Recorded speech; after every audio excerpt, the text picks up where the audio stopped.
Well, it's no secret that window boxes are some of the coolest ways of displaying plants during the summer months. I don't know why here in North America we don't really use them that often. Maybe we just don't have the know-how like they do in South America and Europe.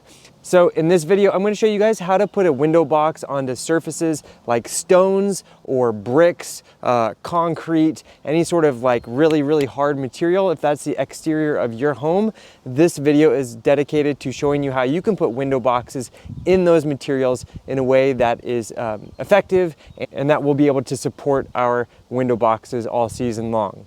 Before I show you guys how to do it, let's take an inventory of the tools and the utensils that we're going to need in order to accomplish this. As usual, you can find links to everything that I'm utilizing in the description below if you don't have them on hand. Now, the first thing that we're gonna need is a good drill. I, of course, like DeWalt. Particularly, you need one that has this hammer setting. You can see this took me a long time to actually figure out, but this has different settings on here that will actually turn. And then when we are doing this, drilling into that hard surface, we need to have it on that hammer setting.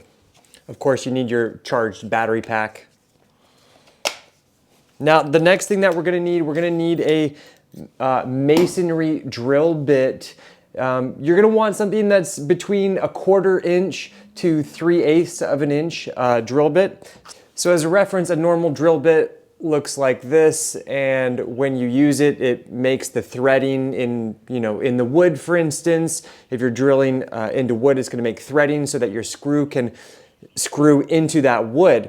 Now, a masonry drill bit, on the other hand, looks like this, and it has a flat edge. So what actually happens is that as you're drilling into this hard surface, it's not going to create that thread. It's just going to create a hole, all right? So first thing you need is the masonry drill bit. Now, because you're just created that hole rather than the threading for the screw to screw into, you need to use wall anchors. I think that's what they are most commonly referred to as. And they will look like something like this. Now you can see they're slightly angled so that you put it into that hole, and then on the inside of them is the threading. So then you take your screw and you're gonna screw them into that section. All right, so let me go show you what I mean with the actual wall. I'm going to be drilling into a stone wall. So I could not figure out how to get my camera to film from the correct angle to show the window that I'm going to be putting that window box. So I'm going to show you guys just here on this stone from start to scratch, all right? So I have my masonry drill bit. I have it on my hammer setting. I have it on the highest setting here, and my battery is fully charged. It uses a lot of battery power, so just be aware of that. Now, I know that my stone is very thick, so I'm not going to be drilling into anything. If you're not really sure how thick your surface is, you'll definitely want to double check to make sure that you're not going to be drilling into any electrical wires, anything like that. So be very mindful of that. Now, I do want to say you're going to have to put a lot of force into it. So I don't think that my wife, she's very strong. I don't think she would have enough force to actually do this, if so just make sure you got some muscles to work with.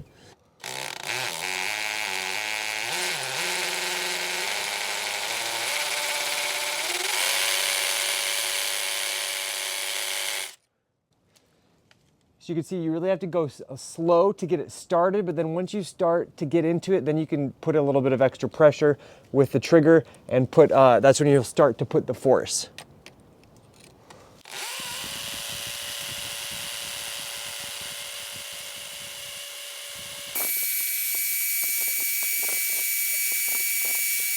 And you also want to make sure that your masonry bits are high quality. Ryobi, DeWalt, those brands, other name brands are going to be the best.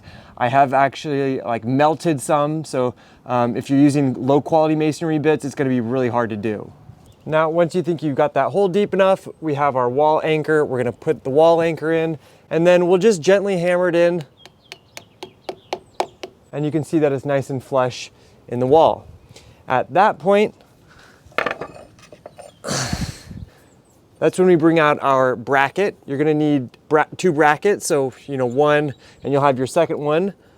And then once you have your bracket, that's when you'll actually just start to screw in just like this, okay? I'll go show you how mine looks on my actual window box. So now you can see I have one bracket here, and then I have my second bracket there. You'll definitely want to measure out the distance in between them to make sure that your window box is going to fit in the distance that you have them put in.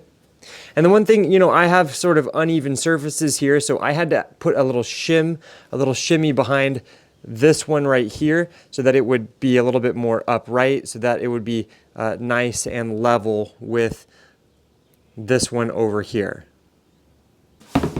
So now once you have your two brackets nice and level, it's time to get our window box. I like to opt for the biggest size possible that your window can support. The bigger the better, because that will keep them from drying out too quickly. A lot of small window boxes are just gonna get too dry too fast, and you're gonna have to water it maybe even twice a day. But of course, the bigger means heavier, so you definitely want to use some high quality, good window brackets, as well as high quality screws that can hold those brackets up. Of course, the hard surfaces like the stones or the bricks should be able to support the weight no problem, but it's the screws and the brackets that you really want to make sure are good quality.